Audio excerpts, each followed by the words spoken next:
Eh bien salut tout le monde, ici Ada, j'espère que vous allez bien. Bienvenue aujourd'hui dans une vidéo qui m'a pris énormément de temps, donc le top 10 des meilleurs écrans gamer pour l'année 2023. J'ai fait cette vidéo il y a 6 mois, aujourd'hui il est temps de la mettre à jour pour la fin d'année. Vous allez voir qu'il y a pas mal de similitudes, mais là j'ai refait tout le test complet. Ce qu'il faut savoir c'est qu'il n'y a aucun sponsor, que j'ai acheté tous les écrans avec mon propre argent. Je pense que sur le petit canal Insta je vous en donnerai un ou deux, donc n'hésitez pas à le rejoindre si c'est toujours pas fait. Avant de commencer, pour le soutien, tout ce que je vous demande c'est de laisser un gros pouce bleu, de pensez à vous abonner à la chaîne en activant la cloche si c'est pas fait, parce que comme d'hab, j'essaye de faire sans sponsor, comme ça je suis totalement objectif, mais si je peux avoir un petit peu de retour en échange, eh bien je ne dis pas non. D'ailleurs, si vous comptez acheter l'un des produits de cette vidéo, pensez à utiliser les liens en description pour soutenir la chaîne. D'ailleurs, bien sûr, comme d'hab, vous avez la liste de tous les écrans qui est détaillée dans la description. Donc les amis, on va pas parler trop longtemps pour cette intro, comme d'habitude, j'ai sélectionné un petit peu tous les écrans nécessaires à ce genre de vidéo, donc du 24, du 27, du 32, 34, 49, 1080, 1440 ou 4K, comme ça il y en aura pour tout le monde, et bien sûr les consoles, j'ai aussi pensé à vous. Simple précision, si vous ne connaissez pas tout le vocabulaire pour les écrans et que ça vous intéresse, j'ai déjà fait une vidéo il y a 6 mois sur la chaîne secondaire, c'est bien sûr toujours à jour et vous pouvez la consulter pour apprendre un petit peu le vocabulaire. Et juste avant de commencer, pour ceux qui veulent un support pour écran, je vous mets ça dans la description avec la liste des écrans compatibles en même temps. Allez, on commence directement avec le premier écran, et le premier, je me suis dit on va prendre un écran 1080p, un écran avec toutes les caractéristiques qui intéressent, mais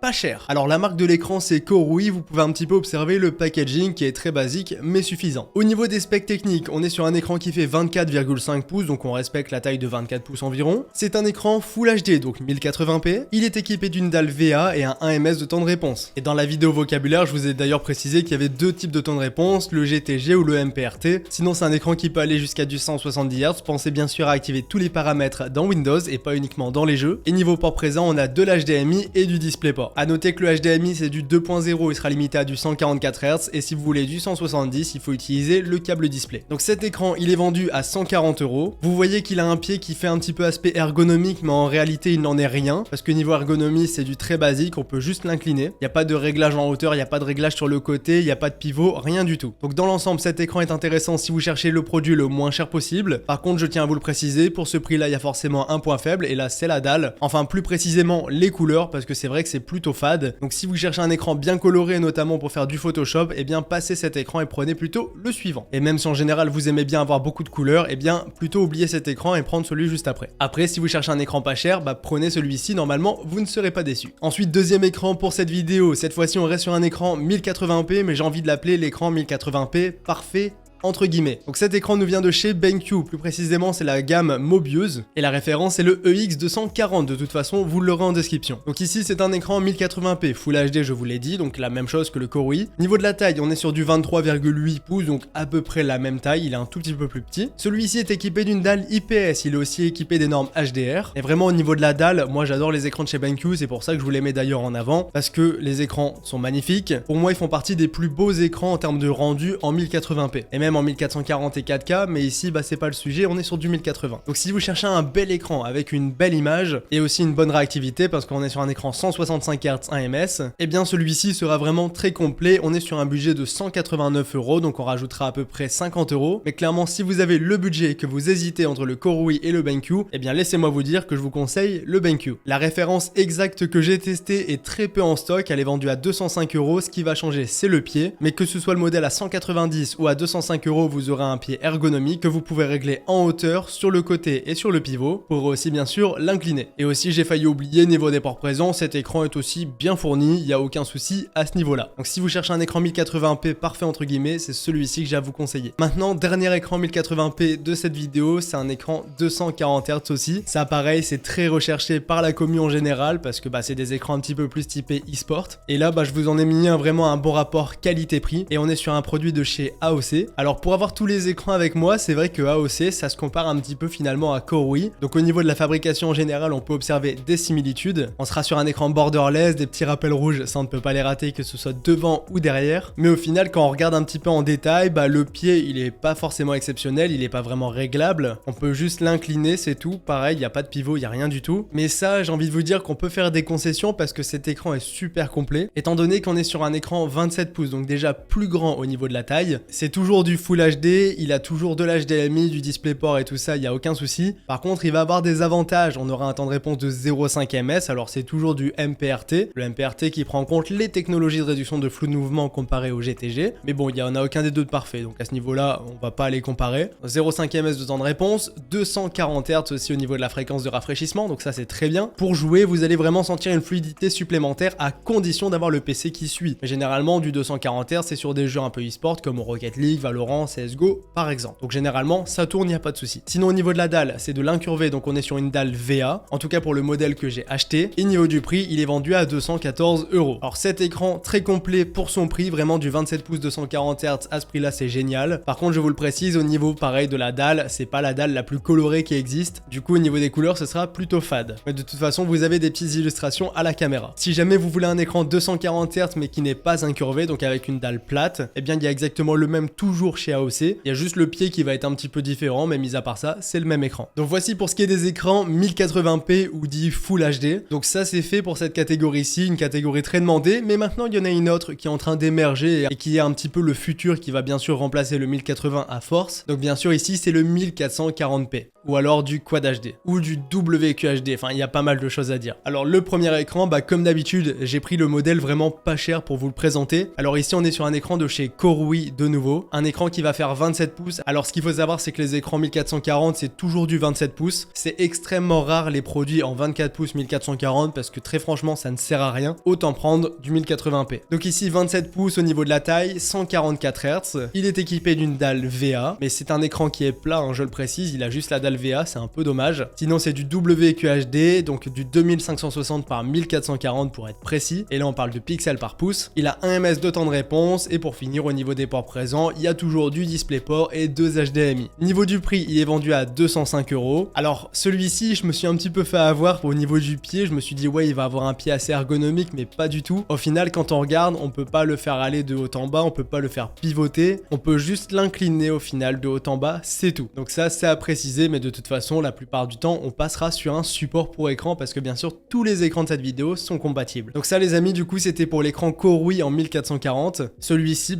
comme pour l'écran 1080p, toujours une dalle assez fade au niveau des couleurs, ça c'est un peu dommage. Et donc, c'est vraiment, si vous voulez un écran 1440, le moins cher possible. Et si vous voulez du QHD, j'en ai vraiment un autre à vous conseiller. Et celui-ci, alors c'est presque mon écran principal actuel. Donc on est sur un écran LG Ultra Gear que j'avais déjà présenté la dernière fois. Celui-ci, c'est un écran 27 pouces, comme d'habitude. Il est équipé cette fois-ci d'une dalle IPS. Le mien, la différence, c'est qu'il est équipé d'une dalle nano IPS, qui généralement sera beaucoup plus lumineuse. Sinon, c'est du 1440p, 1 ms en GTG. Il a 165 Hz de temps de réponse, compatible avec les dernières normes HDR10. Depuis tout à l'heure, je parle pas d'NVIDIA G-Sync FreeSync, mais là, il est compatible avec les deux. Et niveau prix, il est à 265 €. En plus de ça, cette fois-ci, on a un pied beaucoup plus ergonomique. Donc là, cet écran, un petit peu à l'image du BenQ tout à l'heure, c'est l'écran parfait en 1440p. On peut toujours faire mieux, mais niveau rapport qualité-prix, celui-ci est super bien positionné. Donc si vous cherchez un très bon écran 1440, prenez celui-ci, vous pouvez y aller les yeux fermés. C'est l'écran que j'utilise depuis un bon moment maintenant. Voici pour ce qui est des écrans 1440. Maintenant, on va passer sur une dernière catégorie très connue avant de passer sur des écrans un peu différents. Donc là, on va parler d'un écran 4K. Alors là, déjà, je peux vous l'annoncer, c'est mon nouvel écran personnel, mais ça, je vous en reparlerai un petit peu après. Mais ici, pour rester sur la référence, on est de nouveau sur du BenQ comme tout à l'heure. Donc celui-ci, il m'a un peu fait mal, parce que forcément, niveau prix, on est vers des 700 €, donc ça picote. Mais c'est des super bons produits. Donc ici, écran 4K, donc du 2160p, pour être plus précis. C'est un écran 27 pouces au niveau de la taille, donc c'est pas trop grand. Donc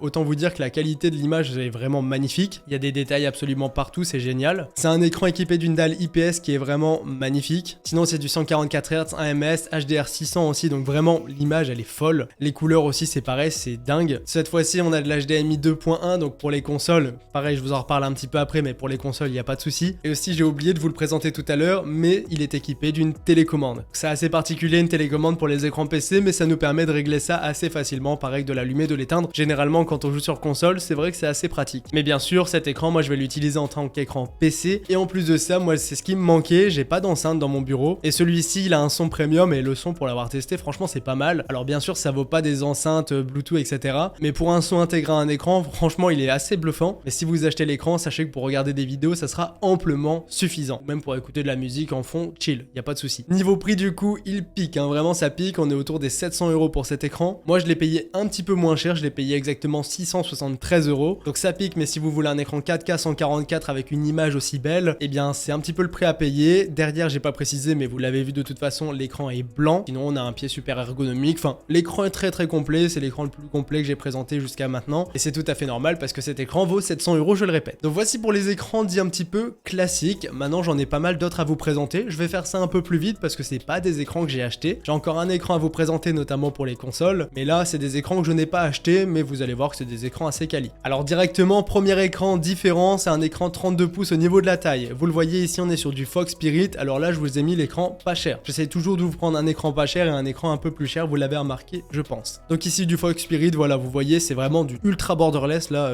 c'est assez impressionnant même. Sinon au niveau des specs, 1440p, très important, du 32 pouces, évitez du 1080, prenez au minimum du 1440, vous me remercierez. Sinon 1 ms en MPRT, 16 neuvième, dalle IPS ici, et c'est un écran 165 Hz, donc très complet, surtout pour son prix, 330 €, généralement faut compter 10 € de frais de port en plus. Mais voilà, si vous voulez du 32 pas cher, bah vous pouvez partir sur celui-ci. Ensuite du 32 un peu plus cher mais super qualitatif, ici on est sur un écran Asus TUF. L'écran Asus TUF, j'en ai un derrière moi, alors je voulais pas présenter cette fois-ci pour changer un petit peu, mais c'est du très bon matos du Asus TUF, vous pouvez y aller. Alors ici pour être plus précis, vous avez la ref présente ici, 31,5 pouces WQHD, pareil, il faut éviter le 1080p. On est sur une dalle IPS qui est vraiment super belle, hein, pour l'avoir derrière moi, elle est top. On est sur un écran 170 Hz, 1 ms de temps de réponse, et après voilà, il a tout ce qu'il faut pour un prix qui picote, hein, encore une fois, je sais pas pourquoi je dis picote précisément, mais ça picote. Donc on est à 547 €, vous le voyez, ça fait une belle différence de prix entre les deux. Est-ce qu'elle est totalement justifiée? Je suis pas sûr, mais ce qui est sûr et certain, c'est que celui-ci est bien meilleur. Donc voilà, si vous voulez absolument du 32, vous avez celui-ci qui a un bon prix pour toutes les specs qu'il a, et celui-ci qui est vraiment l'écran pas cher. Maintenant on passe sur du 34 pouces. Alors pour du 34, j'ai pareil deux écrans à vous présenter. Celui-ci c'est le Samsung Odyssey G5. Alors particularité, c'est sa courbe, là on peut la voir, il est incurvé 1000 R, donc très incurvé, et ça pour l'immersion, parce que forcément 34 pouces ça commence à être vraiment grand comme écran,